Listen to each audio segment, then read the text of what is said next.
నమస్కారం. దూరదర్శన్ యాదగిరి వార్తలకు స్వాగతం. నేను శివశంకర్. బులెటిన్లో ముందుగా ముఖ్యాంశాలు.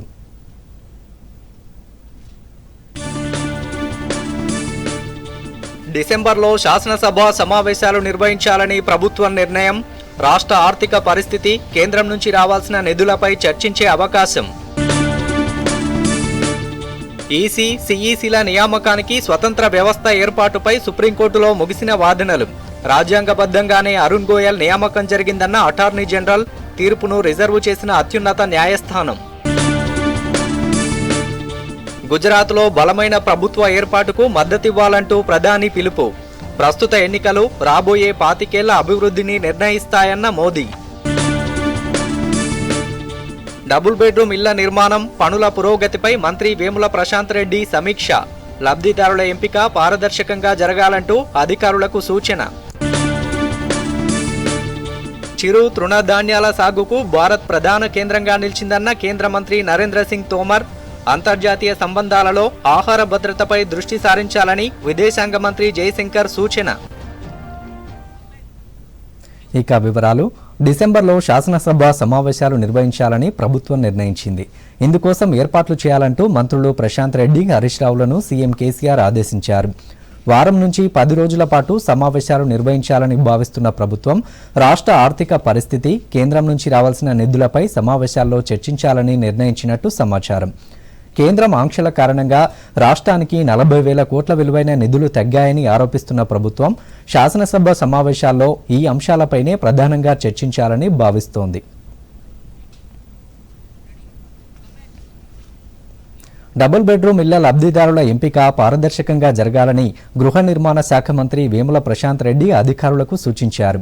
రాష్ట్ర వ్యాప్తంగా డబుల్ బెడ్రూమ్ ఇళ్ల నిర్మాణ పురోగతి, పూర్తయిన ఇళ్ల లబ్ధిదారుల ఎంపిక, ఇతర అంశాలపై అధికారులతో వీడియో కాన్ఫరెన్స్ నిర్వహించారు. ప్రభుత్వ ప్రధాన కార్యదర్శి సోమేష్ కుమార్, గృహ నిర్మాణ శాఖ ప్రత్యేక కార్యదర్శి సునీల్ శర్మ, జిల్లాల కలెక్టర్లు ఈ సమావేశంలో పాల్గొన్నారు. పేద ప్రజల సొంతింటి కలను సాకారం చేసేందుకు ప్రభుత్వం చేస్తున్న ప్రయత్నాలు పక్కదారి పట్టకుండా చూడాలని అధికారులకు మంత్రి సూచించారు. తుది దశలో ఉన్న ఇళ్లను తక్షణమే పూర్తి చేసి లబ్ధిదారులను పారదర్శకంగా ఎంపిక చేయాలంటూ మంత్రి సూచించారు. విద్యార్థులు ఉన్నత లక్ష్యాలను సాధించాలంటే ఎన్నో సవాళ్లను అధిగమించాల్సి ఉంటుందని గవర్నర్ తమిళిసై సౌందరరాజన్ అన్నారు. పాలమూరు యూనివర్సిటీ 3వ స్నాతకోత్సవ కార్యక్రమానికి ఆమె హాజరయ్యారు. పీహెచ్డీ, పీజీ, యూజీ విద్యార్థులకు పట్టాలు అందజేశారు. ఈ సందర్భంగా 6గురికి పీహెచ్డీ, 73 మంది విద్యార్థులకు గోల్డ్ మెడల్స్ అందజేశారు. ఈ సందర్భంగా గవర్నర్ స్నాతకోత్సవ ఉపన్యాసం చేస్తూ ఉపాధ్యాయ వృత్తి ఎంతో నిబద్ధతతో కూడినదంటూ కొనియాడారు. బంగారు పతకాలు పొందిన విద్యార్థులు, ఫ్యాకల్టీలు, తల్లిదండ్రులకు గవర్నర్ అభినందనలు తెలిపారు. కృషి, పట్టుదలతో ఉన్నత విద్యలో రాణించి ఈ స్థాయికి చేరుకున్న ప్రతి విద్యార్థి తమ సేవలను సమాజం కోసం వినియోగించాలన్నారు. Previously he was called a saint, now they are called as students. That is the caption which I learned. Because as medical graduates also we have seen how we have to toil in our academic year so that we have to come and acquire our degree and particularly the gold medals. And the scenario of education itself is changing. I laud our Honorable Prime Minister for coming out with a good scheme of new national education policy which moves our children, our students from the classroom to the global scenario. It has so many positive things, particularly mother tongue education and education with nutrition. As a doctor, I always feel before education, the children's nutrition should be taken care. As assistant professor working in a medical college, I always pull down the last bench student.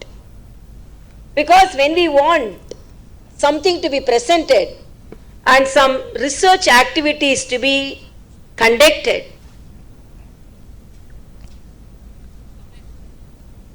నిరుద్యోగులకు రాష్ట్ర ప్రభుత్వం మరో తీపి కబురు అందజేసింది. ఇప్పటికే group సర్వీసుల్లో పోస్టుల భర్తీపై ప్రకటన చేసిన ప్రభుత్వం తాజాగా మరో వెసులుబాటు కల్పించింది.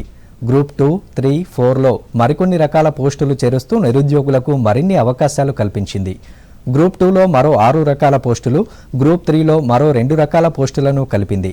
ఇదే సమయంలో గ్రూప్ 4లో మరో 4 రకాల పోస్టులు చేరుస్తూ ప్రభుత్వం ప్రకటన జారీ చేసింది. ఈ మేరకు సాధారణ పరిపాలన శాఖ ఉత్తర్వులు జారీ చేసింది.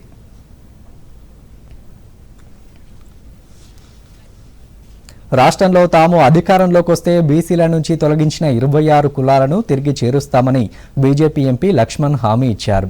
రాష్ట్రం ఏర్పడిన తర్వాత ఎలాంటి సర్వే నిర్వహించకుండా 26 కులాలను టీఆర్ఎస్ ప్రభుత్వం ఏకపక్షంగా తొలగించిందంటూ గవర్నర్ తమిళిసై సౌందరరాజన్కు వివరించారు. ఏపీ బీజేపీ నేతలతో కలిసి గవర్నర్ను కలిశారు. ఈ విషయంలో జోక్యం చేసుకోవాలంటూ వినతి పత్రం సమర్పించారు. బీసీల నుంచి తొలగించిన కులాలను తిరిగి చేర్చేలా ప్రభుత్వాన్ని ఆదేశించాలంటూ కోరారు. ఈ సందర్భంగా మీడియాతో మాట్లాడుతూ ఏపీ మూలాలు ఉన్నాయనే కారణంతో బీసీల నుంచి తొలగించడం సరికాదన్నారు. ఎన్నికల సమయంలో హామీలు గుప్పిస్తున్న సీఎం కేసీఆర్ తర్వాత పట్టించుకోవడం లేదని లక్ష్మణ్ ఆరోపించారు. మూలాలు పూర్వీకులు ఆంధ్ర వాళ్ళు కాబట్టి అందుకనే భారతీయ జనతా పార్టీ వాళ్ళు చాలా స్పష్టంగా ఇవాళ తెలంగాణలో ఉన్నటువంటి భారతీయ జనతా పార్టీ శాఖ, ఆంధ్రప్రదేశ్ నుండి బీజేపీ శాఖ కూడా పూర్తిగా ఈ 2 ప్రాంతాల్లో కూడా ఈ వర్గాలు పెద్ద సంఖ్యలో నివసిస్తున్నారు, జీవిస్తున్నారు. కాబట్టి ఒక మానవతా హృదయంతో ఖచ్చితంగా వాళ్ళని బీసీ జాబితాలో కొనసాగించాలని చెప్పి బీజేపీ డిమాండ్ చేస్తున్నది. అవసరమైతే దీన్ని పెద్ద ఎత్తున కూడా ఉద్యమించి 2 ప్రాంతాల్లో కూడా ఈ ప్రభుత్వాల మీద ఒత్తిడి పెంచి మీరు చేస్తే సరే వెంటనే దిగవచ్చి వాళ్ళకు బీసీ జాబితాలు చేర్చండి. లేనట్లయితే తెలంగాణలో ఎప్పుడు ఎన్నికలు జరిగినా భారతీయ జనతా పార్టీ అధికారంలో రావడం ఖాయం. బీజేపీ అధికారంలో వచ్చినటువంటి మరుసటి రోజే ఈ యొక్క బీసీ కమిషన్ ద్వారా ఈ జాబితాలో తొలగించినటువంటి 26 కులాలను ఖచ్చితంగా భారతీయ జనతా పార్టీ బీసీ జాబితాలు చేర్పిస్తామని. కానీ వాళ్ళ కేసీఆర్ ప్రభుత్వమైనా జగన్మోహన్ రెడ్డి ప్రభుత్వమైనా స్థానిక సంస్థల్లో రిజర్వేషన్లు తగ్గించి మోసం చేసిన వైనాన్ని బీజేపీ ఏమాత్రం సహించలేదని, అందుకనే ఈ బీసీలకు అండదండలుగా ఉండే పార్టీగా ఖచ్చితంగా 26 కులాలను జాబితాలో బీసీ జాబితాలో తెలంగాణ చేరే వరకు భారతీయ జనతా పార్టీ విశ్రమించాలని, మడమదిప్పడానికి రాజీ పడే ప్రసక్తి లేదని చెప్పి కూడా ఈ సందర్భంగా హెచ్చరిస్తున్నాం.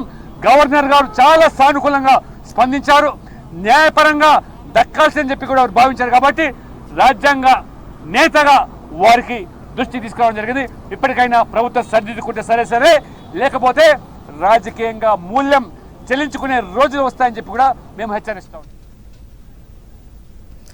రాష్ట్రంలో అమలవుతున్న సంక్షేమ పథకాల్లో కేంద్ర ప్రభుత్వ వాటా ఉందని కరీంనగర్ ఎంపీ బీజేపీ రాష్ట్ర అధ్యక్షులు బండి సంజయ్ అన్నారు. రాజన్న సిరిసిల్ల జిల్లాలోని వేములవాడలో 3.5 కోట్ల విలువైన ఉపకరణాలను దివ్యాంగులకు అందజేశారు.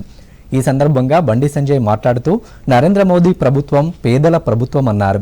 అక్రమంగా సంపాదించిన వారిపై ఫిర్యాదులు వస్తే అధికారులు విచారణ చేస్తారన్నారు. ఇలాంటి వాటిపై కూడా రాద్ధాంతం చేయడం తగదన్నారు. తప్పులు చేయనప్పుడు సహకరించి నిజాయితీ నిరూపించుకోవాలన్నారు. పోడు భూముల వ్యవహారంలో ప్రభుత్వం అనుసరిస్తున్న తీరు అధికారులు ప్రజల మధ్య చిచ్చు పెట్టేలా ఉందంటూ బండి సంజయ్ విమర్శించారు.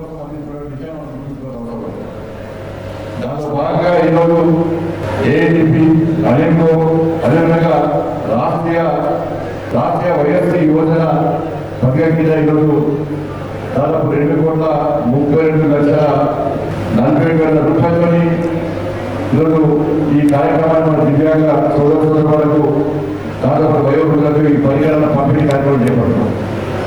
రాష్ట్ర ప్రభుత్వం 40,000 రూపాయలు సిఎస్ఆర్ ఫండ్స్ కూడా ఇవ్వడం జరిగింది. దాదాపు 2,030 మందికి ఈ పథకాలు ఈరోజు ఈ సంక్షేమ పథకం ద్వారా ఈ కార్యక్రమంలో పాల్గొనే అవకాశం లబ్ధిదారులకు న్యాయం చేసే అవకాశం కలిగింది. మన యొక్క జనంలోనే దీనికోసం లబ్ధిదారుల ఎంపిక కోసం ప్రతి క్యాంప్ ఏర్పడింది జరిగింది.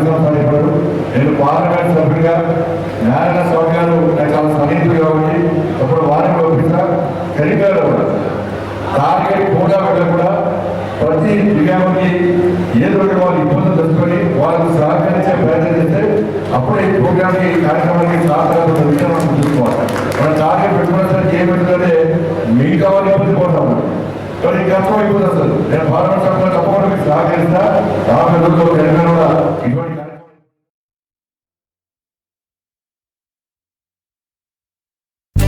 మన డెజర్ట్ వచ్చేసింది కానీ మన ఛాంపియన్ ఇంకా రాలేదు. మరి బిల్ ఇచ్చే ముందేనే వస్తుందంటారా? సో గర్ల్స్ ఏంటట సంగతి? బిల్లట సంగతి ఏది నీ కాడి పిన్ని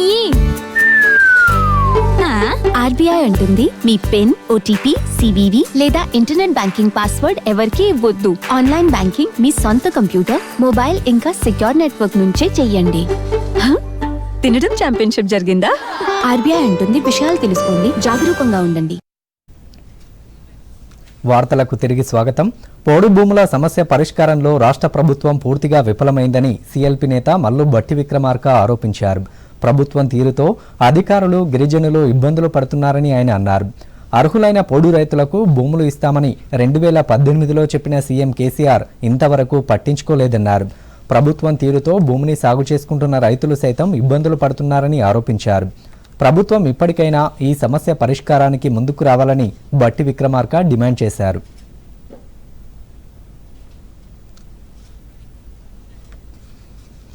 గుజరాత్లో బలమైన ప్రభుత్వ ఏర్పాటుకు ప్రజల మద్దతు కావాలని ప్రధానమంత్రి నరేంద్ర మోదీ కోరారు. ఎన్నికల ప్రచారంలో భాగంగా పాలన్పూర్లో నిర్వహించిన బహిరంగ సభలో ప్రసంగించారు. ఓటర్లు తీసుకునే నిర్ణయం రాబోయే 25 ఏళ్ల భవిష్యత్తును నిర్దేశిస్తుందని అన్నారు. బనస్కాంత జిల్లా సమగ్ర అభివృద్ధికి వివిధ ప్రాజెక్టులను అమలు చేస్తున్నామన్నారు. దశాబ్దాల క్రితం నెలకొన్న దుర్భర పరిస్థితులను అనతి కాలంలోనే తొలగించి ప్రజలకు అభివృద్ధిని పరిచయం చేశామని ప్రధాని గుర్తు చేశారు. ये मांदला पैदा था, कोई न कोई रोग नहीं पैदा था, एनी तो बिचारी ने आखी जिंदगी पेला संतान ની સેવા કરવામાં નીકળી જાય. આ મારી દીકરીઓની આવી જિંદગી ન જાય એના માટે મારી 12-15 વર્ષની જે દીકરીઓ છે એમના શરીરની તપાસ કરાવીને, એમના બ્લડની તપાસ કરાવીને એમનામાં જે ઉણપો છે ઉણપોની પૂર્તિ કરવા માટે કેવા પ્રકારની ગોળીઓ આપવી, કેવા પ્રકારનો આહાર આપવો, એની ચિંતા આપણે આદરી અને આપણી દીકરીઓનું શરીર સ્વસ્થ થાય એના માટે કામ પાડ્યું. પોષણની બાબતમાં આપણે ચિરંજીવી યોજના ચલાવી. આપણા બનાસ ડેરીમાં દૂધ, અમારા આખા દાતા પંથકમાં, અંબાજી પંથકમાં બાળકોને, ગરીબ બાળકોને દૂધ આપવાની વ્યવસ્થા, જે દૂધ સંજીવની, જેના કારણે પોષણની બાબતમાં એને તકલીફ ન પડે એની ચિંતા કરવાનું કામ આપણે કર્યું. આપણે પ્રયાસ એ કર્યો કે કોરોના કાળની અંદર ગરીબના ઘરનો ચૂલો પણ ન ઓલવાવો જોઈએ. ગરીબનું બાળક રાતે ભૂખ્યું સૂઈ ન જવું જોઈએ. કપરા દિવસો હતા, કોવિડનો એવો દુનિયાભરમાં મહામારી આવી હતી. અરે ઘરમાં એક માણસ માંદવું પડી ગયું હોય ને તો આપણા 2-5 મહિના બગડી જતા હોય છે. આ તો આખી દુનિયા માંદી પડી ગઈ હતી ભાઈ, આખું હિન્દુસ્તાન માંદું પડી ગયું હતું. મોટી આફત આવી હતી, સંકટ કેટલું મોટું હતું. એમાંય આપણે ચિંતા કરી કે જો આ સમયે ગરીબને ઘરમાં ચૂલો નહીં સળગે તો મુસીબત મોટી આવશે. 80 કરોડ લોકોને 2.5 વર્ષથી અનાજ મફત પહોંચાડવાનું કામ કરીએ છીએ. પોષણની ચિંતા કરીએ છીએ આપણે. અને અમારા અહીંયા ગુજરાતમાં તો એમને કઠોળ આપવાનો પણ વિચાર કર્યો, એણે તેલ પહોંચાડવાનો પણ વિચાર કર્યો અને એના કારણે એને કોઈ મુશ્કેલી ન પડે એની બધી વ્યવસ્થા કરવાનું કામ કર્યું. પોષણના બાબતમાં જેટલા પણ ક્ષેત્રોમાં કામ કરી શકાય. తృణ చిరుధాన్యాల సాగుకు భారత్ ప్రధాన కేంద్రంగా ఉందని కేంద్ర వ్యవసాయ శాఖ మంత్రి నరేంద్ర సింగ్ తోమర్ అన్నారు. ఐక్యరాజ్య సమితి సర్వసభ్య సభ 2023ను అంతర్జాతీయ మిల్లెట్స్ సంవత్సరంగా ప్రకటించిన నేపథ్యంలో దేశ రాజధాని ఢిల్లీలో ఏర్పాటు చేసిన ఫ్రీ లాంచ్ వేడుకను మంత్రి ప్రారంభించారు. విదేశాంగ మంత్రి డాక్టర్ ఎస్ జయశంకర్తో పాటు 60కి పైగా దేశాల హై కమిషనర్లు, రాయబారులు ఈ కార్యక్రమంలో పాల్గొన్నారు.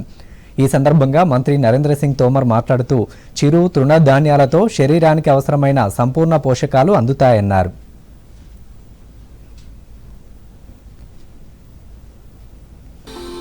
Millets, a miracle grain, a superfood that's an alternative cereal of the future. A cereal that can help భారతీయ వ్యవసాయ రంగంలో మిల్లెట్స్ సాగు ఓ భాగంగా కొనసాగుతోందన్నారు. కోవిడ్, వాతావరణ మార్పులు, సంఘర్షణల నేపథ్యంలో ప్రపంచవ్యాప్తంగా మిల్లెట్లకు ప్రాధాన్యత పెరుగుతోందని విదేశాంగ మంత్రి డాక్టర్ ఎస్ జయశంకర్ తెలిపారు. ఆహార భద్రతతో పాటు అంతర్జాతీయ సంబంధాలకు చిరుధాన్యాలు ముఖ్యమని ఆయన అన్నారు. కరోనా పరిస్థితులు ఆహార భద్రతకు ఎంత సవాల్ విసురుతాయో తెలిసిందన్నారు. వాతావరణ మార్పులు ఉత్పత్తిని తగ్గించి వాణిజ్యానికి అంతరాయం కలిగిస్తాయని ఆయన అన్నారు. అంతర్జాతీయ సంబంధాలలో ఆహార భద్రతపై దృష్టి సారించాలని జయశంకర్ ఈ సందర్భంగా సూచించారు. इसके बाद 4.23 मिलियन टन के उत्पादन के साथ ज्वार है. रागी एक और महत्वपूर्ण मिलेट है जो 1.70 मिलियन टन उत्पादन का योगदान देता है और अन्य मिलेट्स का उत्पादन 0.37 मिलियन टन है। कम पानी की खपत, कम कार्बन उत्सर्जन व सूखे में भी जलवायु अनुकूल फसल मिलेट को उगाया जा सकता है। Three big challenges which we have experienced and continue to experience. They are, to my mind, the three C's: COVID, conflict, and climate. And each one of them, in some way, has actually impacted food security. We had a lockdown in 2020. Probably some of the countries who were most concerned were our immediate neighbors and countries of the Gulf, because countries of the Gulf were importing food from us on a daily basis. And we actually, even in the middle of the lockdown, assured them and delivered on that assurance that we would keep the food supply chain. వ్యవసాయ అనుబంధ రంగాల్లో ప్రధానమైన poultry పరిశ్రమ దేశవ్యాప్తంగా విస్తరిస్తోంది. ఆధునిక విధానాల్లో poultry ఫామ్లు నిర్వహిస్తూ లక్షలాది మంది ప్రయోజనం పొందుతున్నారు. రాష్ట్ర పౌల్ట్రీ సమాఖ్య ఆధ్వర్యంలో హైదరాబాద్ వేదికగా పౌల్ట్రీ ఇండియా 2022 పేరుతో ప్రదర్శన జరుగుతోంది. పౌల్ట్రీ రంగంలో వివిధ విధానాలు పెట్టుబడి వ్యయాన్ని తగ్గిస్తూ అధిక ఆదాయం సాధించే వివిధ దేశాల ప్రతినిధులు ఇందులో పాల్గొంటున్నారు. పౌల్ట్రీ రంగానికి సంబంధించి దాదాపు 370 రకాల కంపెనీలు తమ ఉత్పత్తులను ఇక్కడ ఏర్పాటు చేశాయి. ఇందులో 50 కంపెనీలు విదేశాలకు చెందినవి ఉన్నాయి. ఆధునిక ఉత్పత్తులతో సహా అత్యాధునిక మెలకువలతో పౌల్ట్రీ రంగ నిపుణులు రైతులకు సలహాలు ఇస్తున్నారు. ప్రదర్శనకు వచ్చిన రైతులు సైతం నూతన విధానాలు ఆసక్తిగా తెలుసుకుంటూ ఆధునిక సాంకేతిక పరిజ్ఞానంపై అవగాహన పెంచుకుంటున్నారు.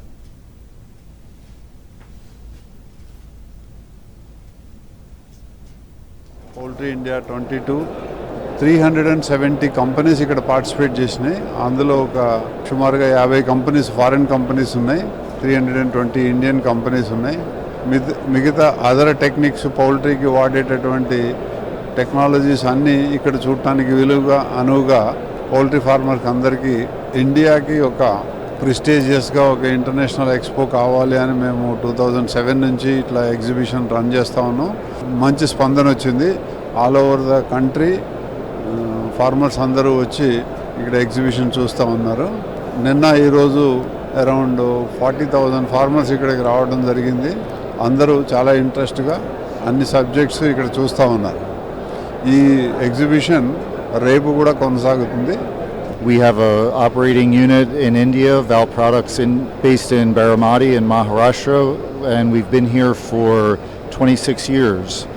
We bring the full line of equipment needed to raise poultry, including feeding, watering, ventilation, cooling, and electronic controls equipment. Farmers benefit by using this equipment in that they get better feed efficiency and better health for their birds, and especially because the equipment is built to last a long time and give superior performance. నా పేరు తోట సుబ్బారావు, నేను Guntur AP నుంచి వచ్చాను. నేను broiler EC sets 4 sets 1 లక్ష కోళ్ళు కట్టాను already. ఈ ఎక్విప్మెంట్ 2 షెడ్లు తీసుకున్నాను, 2 షెడ్లు నేను చైనా నుంచి తీసుకొచ్చాను. ఈ ఈసీ షెడ్ల వల్ల చాలా ఉపయోగం ఏంటంటే మ్యాన్ పవర్ 100% తక్కువ. 2 మనుషులు ఉంటే 25,000 కోళ్ళకి 2 మనుషులు సరిపోతారు. గ్రోత్ కూడా బాగా వస్తుంది. 35 డేస్లో కల్లా మనకి 2 kgs అబోవ్ వస్తుంది బర్డ్. ఫీడ్ కూడా మనకి కరెక్ట్గా మనకి ఎలా కావాలంటే అలా కావాల్సిన విధంగా మనం బర్డ్కి చేసుకోవచ్చు. వాటర్ కూడా వేస్టేజ్ లేకుండా, ఫీడ్ వేస్టేజ్ లేకుండా మనకు కావాల్సిన విధంగా మనం ఫీడ్ చేసుకోవచ్చు. బర్డ్ కూడా బాగా మంచి హెల్తీగా ఉంటుంది. Myself Sahib Bhatia, I am from Chhattisgarh, Rajnandgaon. I am coming to the expo for past 4 years, and each and every year I am seeing the industry growing very fast and smooth, and I am very excited each time, and each and every time they come up with new things. They show us, they give us exposure how we can grow our industry in a better way and in a sustainable way by reducing our cost and the same time increasing our efficiency. Srinivas Rao, Sai Balaji poultry form Siddipet. 100% ఉపయోగం ఉంటుంది. ఎందుకంటే labour scarcity, labour problem, దాని గురించి latest equipment రోజు రోజు మారుతుంటుంది. దానికి ఇక్కడ అంతా ఒక జాగాలో మనకు అవపడుతుంటుంది కాబట్టి మనం దాన్ని అప్డేట్ చేసుకోవచ్చు. Equipment kgs, nipples, feed plant, silos అన్నీ ఆల్ ఎక్విప్మెంట్ పూరా కన్స్ట్రక్షన్కి సంబంధించింది అంతా బాగానే ఉంది.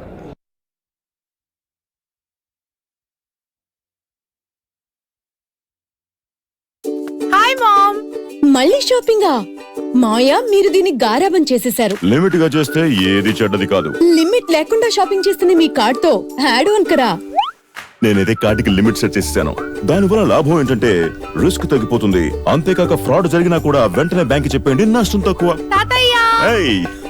నెక్స్ట్ టైం ఈ pink dress. You are the limit. Limit మాత్రం సెట్టే. ఆర్బీఐ అంటుంది, విషయాలు తెలుసుకోండి, జాగరూకంగా ఉండండి. వార్తలకు తిరిగి స్వాగతం. రైల్వే రంగంలో అత్యంత కీలకమైన ఇరిసెట్ 65 వసంతాలు పూర్తి చేసుకున్న సందర్భంగా హైదరాబాద్లోని ఇరిసెట్లో వేడుకలు నిర్వహించారు. ఈ కార్యక్రమానికి ముఖ్య అతిథులుగా రైల్వే అధికారి రాజకుమార్ మంగళ, అరుణ్ జైన్, హైదరాబాద్ ట్రిబుల్ డైరెక్టర్ నారాయణ్, ఇతర ప్రముఖులు హాజరయ్యారు. 70 ఎకరాల సువిశాల ప్రాంగణంలో ఇరిసెట్ శిక్షణా సంస్థ ఏర్పాటు చేశారు. రైల్వే అభివృద్ధిలో సిగ్నలింగ్, టెలికమ్యూనికేషన్ విభాగాలు కీలక పాత్ర పోషించాయని వక్తలు అన్నారు. ఇరిసెట్లో ఇప్పటివరకు 1,00,000 మంది శిక్షణ పొందినట్టు రైల్వే అధికారులు తెలిపారు. ఇరిసెట్ దేశంలోని ఇంజనీరింగ్, ఎన్ఐటీతో ఒప్పందం కుదుర్చుకొని ఆధునిక సాంకేతికతను అందిస్తోందన్నారు. But has achieved a significant milestone of completing training 1 lakh personnel since its inception. Also, IRISET in last 2 consecutive years has imparted 1 lakh training hours of training to railway officers and staff. The outstanding contribution made by the institute in shaping the young minds of the railwaymen is highly commendable. Advances made by them in the signaling and telecommunication infrastructure are an enduring legacy which the institute can be proud of. As passengers, I'm talking about passengers, and that has come down a little bit these days. I suppose many of the youngsters are more used to taking flights to go at least distances are 500 kilometers, 1,000 kilometers. But what they don't know is that the freight and the goods are transported by the railway. So everybody is, railway is part of all of us. From the information technology sector, I want to point out, I graduated with a BTech in computer science in 1984. And we are the 3rd batch of computer science in the country.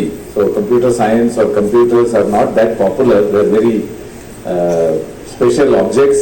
My first job was hardly 5 kilometers from here in the CMC R&D center. It is indeed, I was wondering today that this institute was set up in 1957 by our very senior forefathers in the S&T department. It is really remarkable that they had the vision at that time, 65 years ago. They could see, and they were real visionaries who knew that this is the requirement and this is the requirement which is going to come in future. Hand-holding the staff of the Indian Railways through the migration of technologies across various phases, across various genres. We started with mechanical interlocking on signaling department. I remember when I was posted as AST on Allahabad division, which is the A route of Indian Railways, we still had mechanical interlockings. And from mechanical interlockings, we graduated to relay-based electromechanical interlockings. At that time, I remember we used to feel that on our staff that whether they will be able to handle it. I would like to say that IRISET, along with the zonal training centers of Indian Railways, they have done a yeoman's job. They have carried us through from mechanical interlocking to relay-based interlocking. ఎన్నికల ప్రధాన commissioner, కమిషనర్ల నియామకానికి collegium వంటి వ్యవస్థను ఏర్పాటు చేయాలంటూ దాఖలైన పిటిషన్లపై supreme court తీర్పును reserve చేసింది. బుధవారం విచారణ సందర్భంగా సుప్రీంకోర్టు ఆదేశాలకు అనుగుణంగా ఎన్నికల నియామక ప్రక్రియతో పాటు ఎన్నికల కమిషనర్ అరుణ్ గోయల్ నియామక ఫైల్ను ప్రభుత్వం అందజేసింది. ఈ సందర్భంగా అరుణ్ గోయల్ నియామక ప్రక్రియ 24 గంటల వ్యవధిలో ఎలా పూర్తి చేశారని ధర్మాసనం ప్రశ్నించింది. ఈ వ్యవహారంపై విచారణ చేపట్టడం అనుమానాల నివృత్తి కోసం వేసే ప్రశ్నల ద్వారా కేంద్రానికి తాము వ్యతిరేకమని అర్థం చేసుకోకూడదని రాజ్యాంగ ధర్మాసనానికి నేతృత్వం వహిస్తున్న జస్టిస్ కెఎం జోసెఫ్ అన్నారు. ధర్మాసనం ప్రశ్నలకు అటార్నీ జనరల్ బదులిస్తూ ఎన్నికల కమిషనర్ ఎంపిక ప్రక్రియలో ఎక్కడా తప్పు జరగలేదన్నారు. గతంలో కూడా 12 నుంచి 24 గంటల్లో నియామకాలు జరిగిన సందర్భాలున్నాయని, ఎంపిక సమయంలో సీనియారిటీ, పదవీ విరమణ వయస్సు తదితర అంశాలను పరిగణలోకి తీసుకుంటున్నట్టు కోర్టుకు విన్నవించారు. వయసుకు బదులుగా బ్యాచ్ ఆధారంగా సీనియారిటీని పరిగణిస్తారని బదులిచ్చారు. సుప్రీంకోర్టు తీరుతో పరిపాలనలో చిన్న చిన్న విషయాలను కూడా సమీక్షిస్తారా అనే ప్రశ్న తలెత్తుతోందని అటార్నీ జనరల్ వాదించారు. 4 రోజుల పాటు ఇరు వర్గాల వాదనలు విన్న అత్యున్నత న్యాయస్థానం తీర్పును రిజర్వ్ చేస్తున్నట్టు ప్రకటించింది.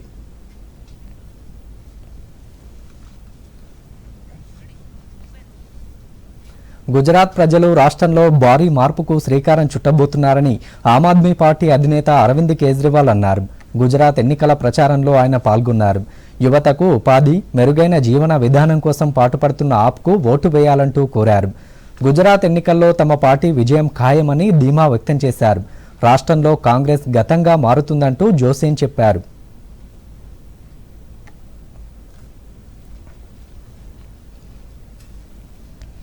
తగిన చేయూత, ప్రభుత్వ ప్రోత్సాహం ఉంటే తాము సైతం ఆర్థికాభివృద్ధికి బాటలు వేస్తామని నిర్మల్ జిల్లా మహిళలు నిరూపిస్తున్నారు.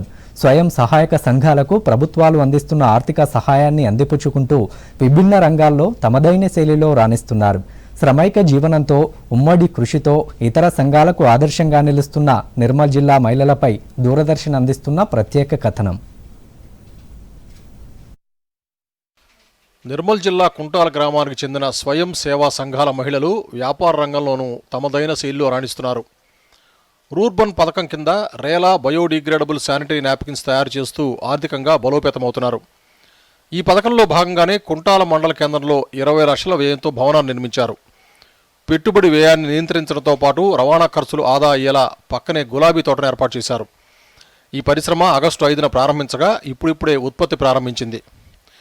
ఇక్కడ ఉత్పత్తి చేస్తున్న శానిటరీ నాప్కిన్స్ను తొలుత ప్రభుత్వ పాఠశాలల్లో విద్యార్థులకు అందజేస్తున్నారు. ఇప్పటికే ఒకసారి మంత్రి ఇంద్రకరణ్ రెడ్డి చేతుల మీదుగా అందజేశారు. గతంలో బీడీ కార్మికులుగా ఉన్నవారు కూడా ఈ పరిశ్రమలోకి వచ్చి మెరుగైన ఆదాయం పొందుతూ ఆర్థికంగా బలోపేతమవుతున్నారు. రోజుకు 500 నుంచి 600 వరకు శానిటరీ నాప్కిన్స్ తయారు చేస్తున్నామని పొదుపు సంఘాల మహిళలు తెలిపారు. పర్యావరణ సహితంగా బయోడిగ్రేడబుల్గా ఇక్కడ నాప్కిన్స్ను తయారు చేస్తున్నారు. అధికారులు, ప్రజాప్రతినిధులు నిత్యం పర్యవేక్షిస్తూ మహిళలకు సహాయ సహకారాలు అందిస్తున్నారు. జిల్లా కలెక్టర్ ముషారఫ్ అలీ ఫారూఖీ, డిఆర్డీఓ విజయలక్ష్మితో పాటు జిల్లా అధికారులు ప్రత్యేక చొరవ చూపుతూ సలహాలు, సూచనలు అందిస్తున్నారు. అధికారుల సలహాలు, సూచనలు తమకు ప్రయోజనకరంగా ఉన్నాయని ఇక్కడ మహిళలు చెప్తున్నారు. ఈ కుంటాలలో నాప్కిన్స్, రేలా నాప్కిన్స్ రెడీ చేస్తున్నాము. మేము మార్నింగ్ 10కి వస్తాము, 5కి వెళ్తాము. ఇక్కడ 8 మంది వీటిని తయారు చేస్తాము. రోజు డైలీ 500 చేస్తాము. వీటిని డోక్రా సంఘాలలో డోక్రా మహిళలకు అందజేస్తాము. వీటిని మళ్ళీ నిజామాబాద్ జిల్లాలో పంపిస్తాము. ఇవి ఇలా ఉంటాయి ప్యాకెట్స్. దీంట్లో 6 పెడతాము. వీటిని స్కూళ్ళల్లో, కాలేజీలలో వీటిని పంపిస్తాము. పల్లెటూరు ప్రాంతాల్లో మహిళలకు కూడా అందజేస్తాము. వీటిని ఇక్కడ Rela sanitary napkin pods ready చేస్తున్నాము. ఇక్కడ మేము 8 మంది కలిసి పనిచేస్తున్నాము. ఇక్కడ మేము డేకి 600 ప్యాడ్స్ రెడీ చేస్తాము. ఇక్కడ మాకు ఒక్కొక్కరికి 3500 ఇస్తారు నెలకి. ప్యాడ్స్ బాగున్నాయి. రోజుకి 500 ప్యాడ్స్ తీస్తున్నాం. చాలా బాగుంది. ఒక రకంగా అంటే బయట అంటే ఒక రకంగా కెమికల్ కానీ మేము ఒక రోజు కానీ ఒక ఫ్లేవర్తోని యూజ్ చేస్తున్నాం. ఇక్కడ కొత్తగా జూన్లో చాలా అయింది. ఇట్లా నాప్కిన్ చేసింది తెలిస్తే మేము వచ్చినాం. ఇక్కడ తయారు చేస్తున్నాం నాప్కిన్స్. డైలీ 10 గంటలకు వస్తాం, మరి 5 గంటలకు వెళ్తాం. ఇక్కడ బాగానే తయారు చేస్తాం, పిల్లలకి ఇస్తాము. మా మండలంలో 525 స్వయం సహాయక సంఘాలు ఉన్నాయి. అయితే ఇటీవల మనకు రూర్బన్ నిధులతో 20 లక్షల రూపాయలతో ఇక్కడ మాకు మహిళలకు ఉపయోగపడే విధంగా శానిటరీ నాప్కిన్ యూనిట్ మాకు రూర్బన్ నిధులతో ఏర్పాటు చేయడం జరిగింది. అయితే ఇక్కడ ముఖ్యంగా మహిళలు ఇబ్బంది ఎదుర్కొనేది ఏంటంటే ముఖ్యంగా శానిటరీ ప్యాడ్స్. ఈ శానిటరీ ప్యాడ్స్ కూడా ఏంటంటే మనకి బయట మార్కెట్లో దొరికేటి అన్నీ కూడా మనకి అవి నాన్ బయోడిగ్రేడబుల్ ఉంటున్నాయి. అంటే దాన్ని మనము డీకంపోజ్ చేయడం అనేది ఒక కష్టతరంగా మారుతున్నది. కానీ ఇక్కడ మా దగ్గర మేము తయారు చేసేది ఏంటంటే ఇది బయోడిగ్రేడబుల్. మనకు దాన్ని వాడిన తర్వాత మనము అవి మట్టిలో కలిసిపోతాయి, వెంటనే అది డీకంపోజ్ అయిపోయి మనకి ఎలాంటి కాలుష్యం కూడా ఉత్పత్తి కాదు. Bureau report, Doordarshan news. వార్తలు ముగించే ముందు ముఖ్యాంశాలు మరోసారి. దూరదర్శన్ యాదగిరి వార్తలను ఇప్పుడు సోషల్ మీడియాలో కూడా చూడవచ్చు. యూట్యూబ్ అయితే డీడీ న్యూస్ తెలంగాణ, ట్విట్టర్ వేదికగా DD news Telangana @DD Yadagiri news, Facebook అయితే డీడీ న్యూస్ తెలంగాణలో సబ్స్క్రైబ్ చేసి లైక్ చేయండి, షేర్ చేయండి. డిసెంబర్లో శాసనసభ సమావేశాలు నిర్వహించాలని ప్రభుత్వం నిర్ణయం. రాష్ట్ర ఆర్థిక పరిస్థితి, కేంద్రం నుంచి రావాల్సిన నిధులపై చర్చించే అవకాశం. ఈసీ, సిఈసీల నియామకానికి స్వతంత్ర వ్యవస్థ ఏర్పాటుపై సుప్రీంకోర్టులో ముగిసిన వాదనలు.